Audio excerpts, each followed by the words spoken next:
It's always on mornings like these where I realize just how bad the finish is on this car. At least when compared to the other cars I have, which, quite frankly, need more than this one does.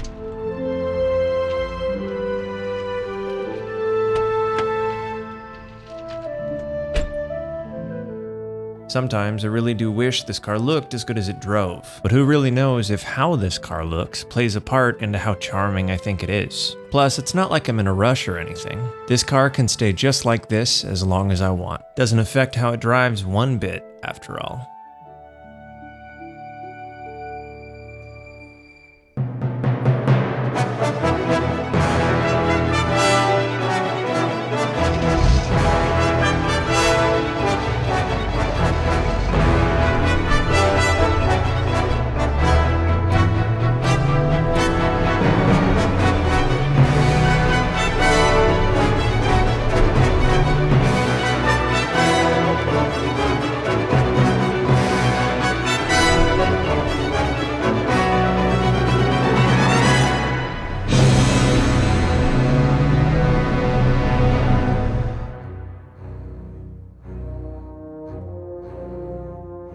I'm okay with how this car looks, and I do mean that. The way it is now, I can enjoy it and nobody's the wiser to how fun it really is. Mismatched bumper, horrible paint, who cares? People not in the know just think it's another old claptrap. Just another junky car, as my mother would say. And I tell myself that doesn't get to me, but deep down, I do always wonder if I really believe that. Would I actually like the car more if it was a little bit nicer?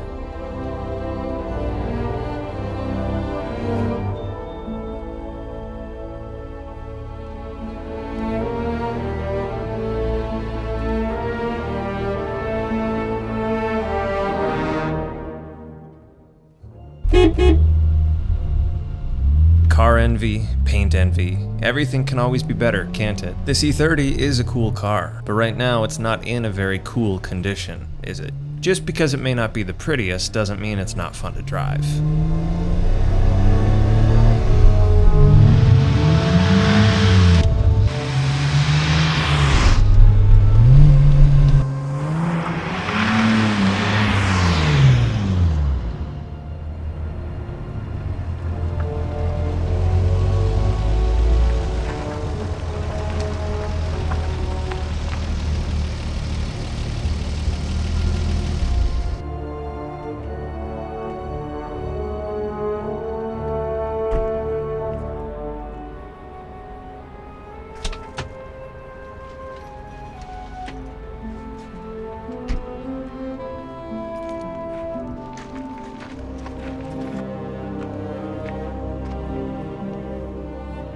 In a weird way, I almost like the patina this car has. It's how I've always known the car to look. And even if it does look out of place every time it's parked next to cars that look like they run, deep down, I still love it. And right now, that's enough for me.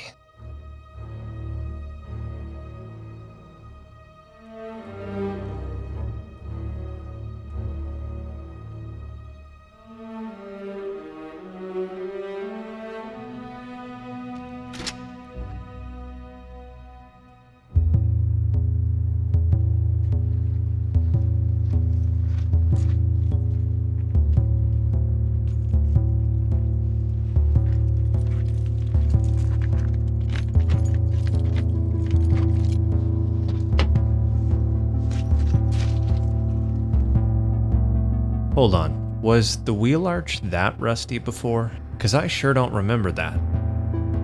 It's probably just dirty. The paint was only chipped in one spot after all. It's not like it would spread that fast. It is, though. It seems like the paint in this whole section is starting to lift because of it. And it's not like this is surface patina, this is rust. The kind of rust you gotta do something about sooner than later before you have to replace an entire panel. And I hope it wouldn't spread that fast. But the fact that it's spread this much in the time I've owned the car is unnerving to say the least. Makes me wonder if the other issue spots are like this. I did buy the car with bad paint. That is something I knew. But in my defense, back then the clear coat hadn't completely failed, and at this point it's just getting worse. Not to mention the rust forming on the battle scars collected in parking lots. Just the kind of thing you love to come out and find no one taking the blame for. Water under the bridge now. And it seems like at this point, I've got bigger concerns. The last thing I want is for this whole car to rust away. And from my initial observation, it sure seems like right now is a pretty pivotal point in stopping it from getting any worse. In other words, even though I do like how the car looks now, the rugged charm, the mismatched panels, and of course, how unassuming it really is, if I don't want the car to have holes in it in the next decade, I think I probably ought to do something about it now.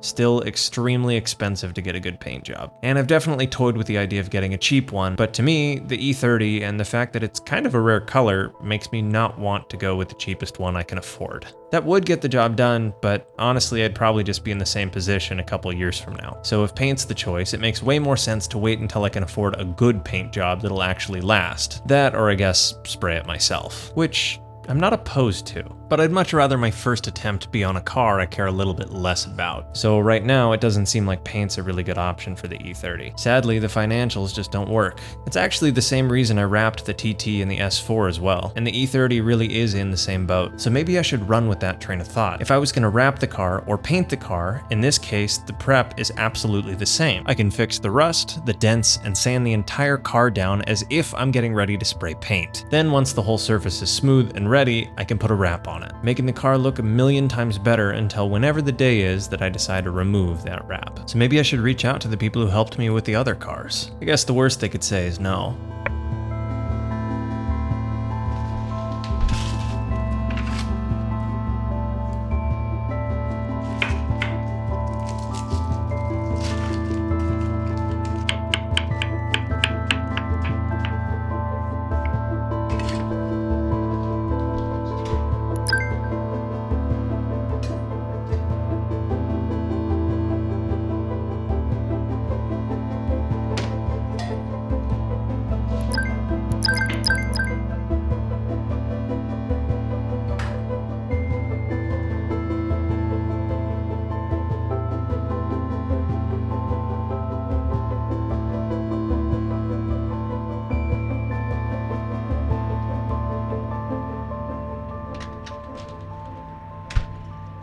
Oh, wow. Yeah, they weren't kidding about the care package. And this is the first half? I guess if anything, I can take this as a sign that I'm not alone in believing that I can make this car better. And I don't believe it'll be perfect, but it's reassuring to know that at least someone else thinks it's worth a shot.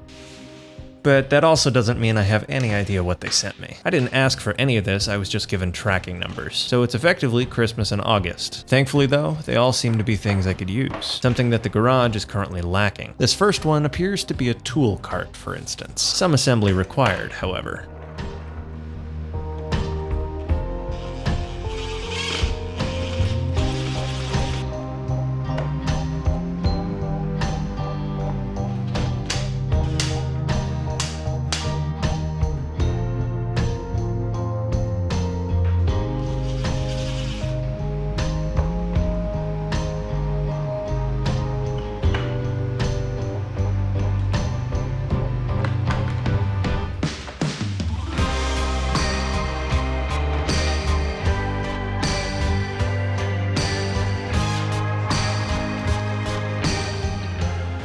A tool cart is one of those things that you don't realize you need until you need it. When I was working on the S6 in here, all the extra tools and parts ended up just making their way to the floor. And in hindsight, something like this would have been insanely useful. And it's definitely surreal that someone would gift this to me, but I'd be lying if I said I didn't see potential in using this. I just need to buy tools that can go on here. But once that happens, this will be super useful. Guess I should see what else they sent.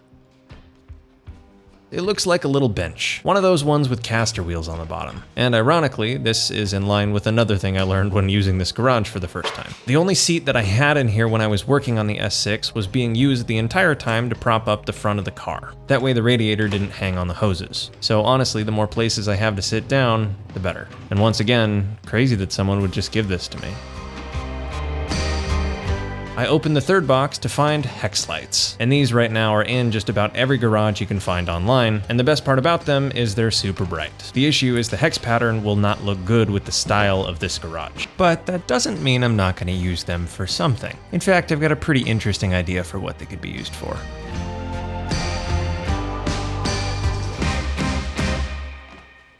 It looks like the last box they sent was filled with a bunch of various tools. Mostly just assorted stuff, but almost all of it I could use. Brushes for parts and car cleaning, which I definitely need to get better at, as well as other things. More utility knives than I could ever really need, as well as blades to go in them. And the rest of the box was filled with a resupply of every tool I'll need to actually install a wrap on the E30. But given the surface of the car, we're quite a ways away from that. First, we need to pick a color. And this time they sent over an entire selection of all of the vinyl that they have. And I think this should make actually picking the color a whole lot easier. So that is exactly what I set out to do.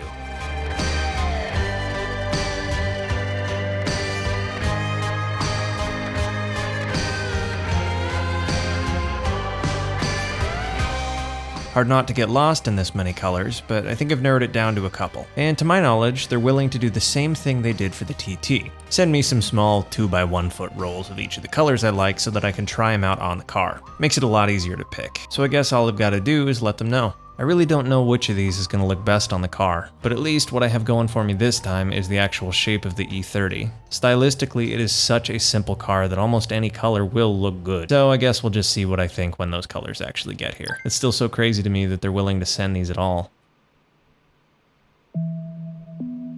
Wait, what? So they're not sending vinyl, but they're sending samples based on the color. Well, if it's not a vinyl wrap, what are they sending me? Color change PPF? What even is that?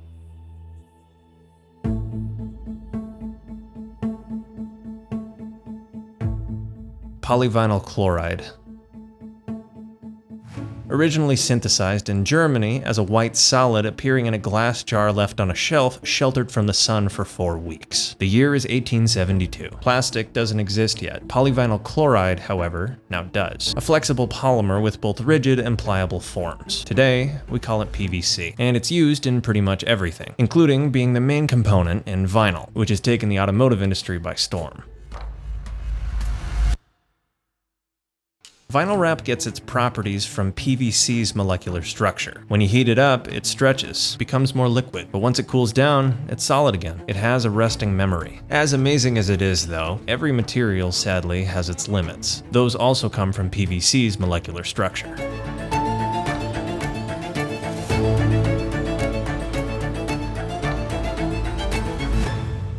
Polyurethane.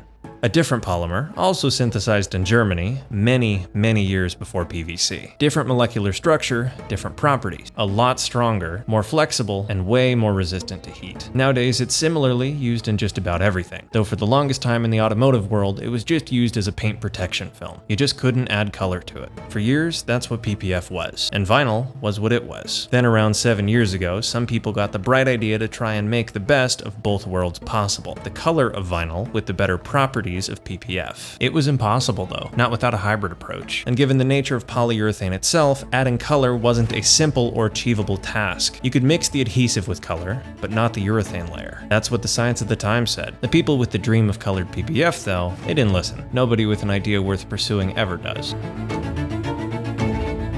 The year is 2024. Color PPF has just been introduced to the market, a true successor to what we currently know of as vinyl wrap. Better by a lot in literally every category. A full polyurethane colored product.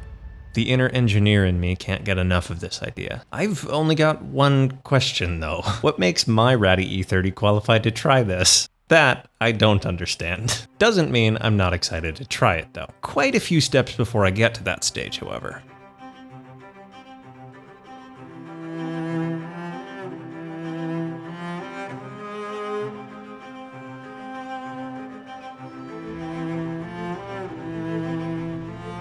Well, that about does it. Looks like I've got my work cut out for me the next couple weeks. But if I'm gonna do it, I might as well give it my all. And on the surface, each of these steps is pretty simple. It's the technical part that makes them hard.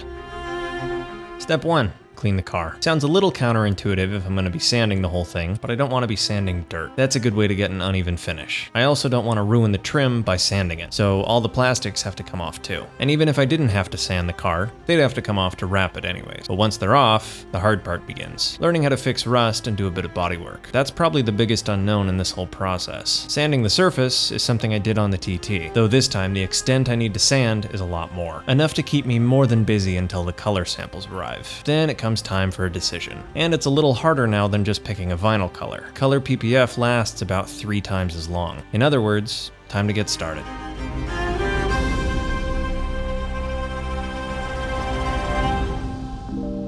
It's now occurring to me that this is also the very first time I've washed a car at my own house. Kind of funny, but I normally just go to the car wash a couple blocks away. This, however, is making me want to add a specific spot for this when I do a little bit of landscaping next summer. All in due time, I guess. For now, I just need to get the surface somewhat clean. This doesn't need to be perfect, and I definitely don't want to wax it right now. This is just to remove the dirt before I go in and sand the entire car. Then I'll have to drive it all the way back out and wash it again. We can't have any dust under the wrap, but the paint also has to be smooth. So it's a balancing act. Either way, it's kind of wild to be taking the first step towards where I want to take this car. Up until now, I've only really done small modifications to this car, and this will be the first big step towards where I want it to actually be. The other being engine related, but this one makes sense in the moment.